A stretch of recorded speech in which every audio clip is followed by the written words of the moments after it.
Face à l'absence de leur mari, 800 000 femmes ont dû se réinventer, acquérant une indépendance inattendue. Les correspondances de nos mères nous offrent un aperçu poignant de cette réalité.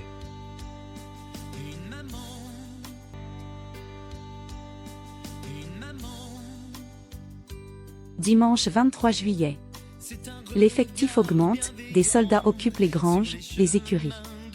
Ils mettent la roulante sous un toit de chaume.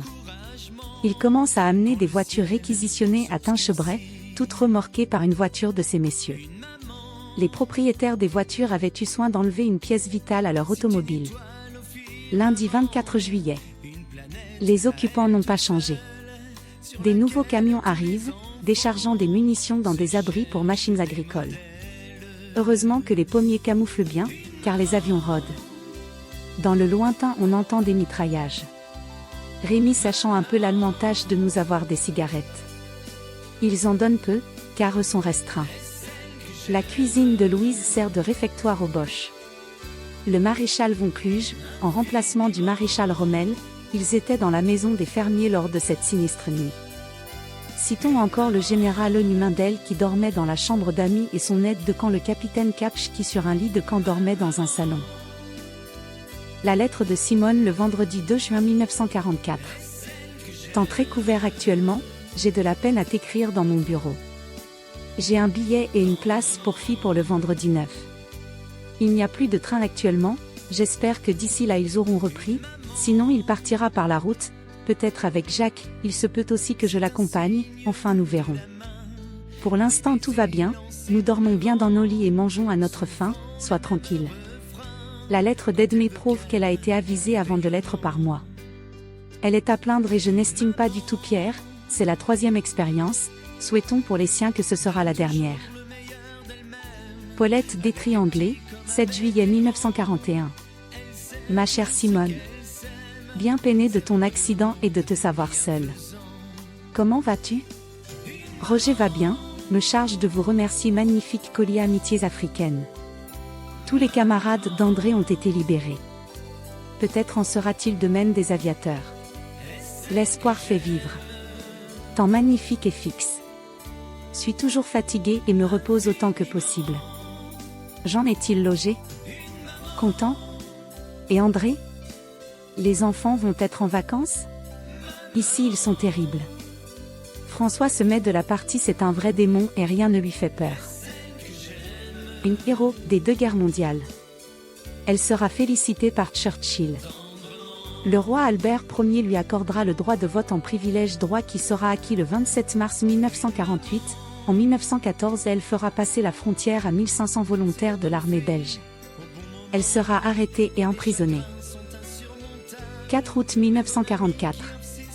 Les avions survolent la Bichetière toute la journée cherchant sans doute à repérer un état-major du général von Kluge, adjoint de Rommel, logé dans la ferme. À minuit un demi-2 bombes ratent de peu la Bichetière. Fin de la nuit dans le chemin creux de la Pleurière. Dans la journée les obus tombent. Le chemin est situé entre le point de départ et le point d'arrivée des obus. On les entend siffler au-dessus de nos têtes. 2e nuit dans le chemin creux. 6 août à 14 h, évacuation d'office. La petite troupe, Jean, Simone et leurs 6 enfants, Mimi et Jean Deveau et leurs 8 enfants, tante Thérèse, etc., part sur les routes, à pied. Une bétaillère transporte les plus petits et les bagages.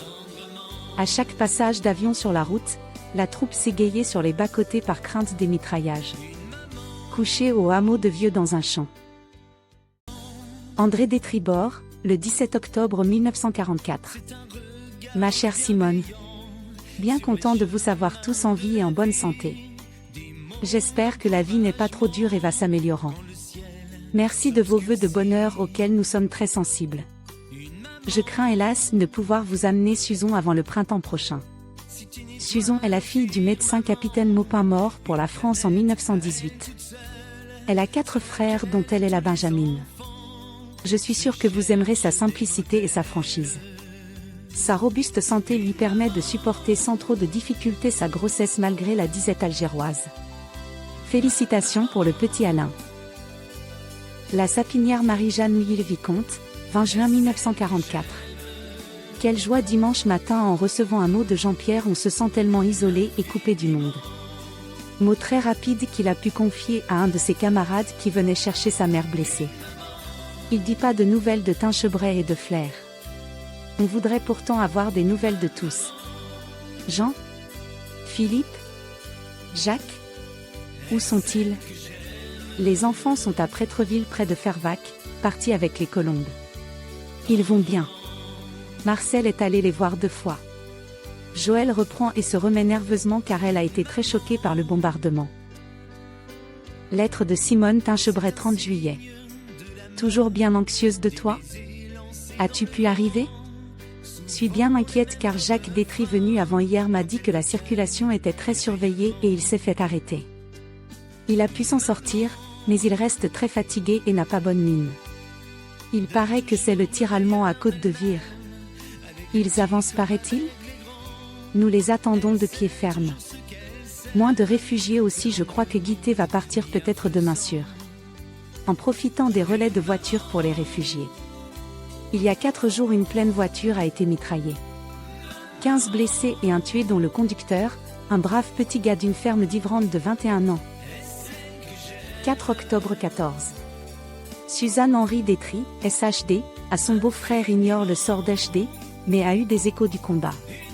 Henri ne voulait pas marcher, trouvant que c'était folie de lancer son régiment dans un bois qui n'avait pas même été exploré. Il a fallu 3 ordres formels pour le décider, et un de ses généraux lui aurait dit « Vous avez donc peur ?» C'est alors qu'il aurait dit « Je vous emmène à la boucherie, crois-tu qu'après tout cela je puisse encore espérer ?» Il est tombé dans une obéissance suprême, à la première bataille, un tel chef adoré de son régiment.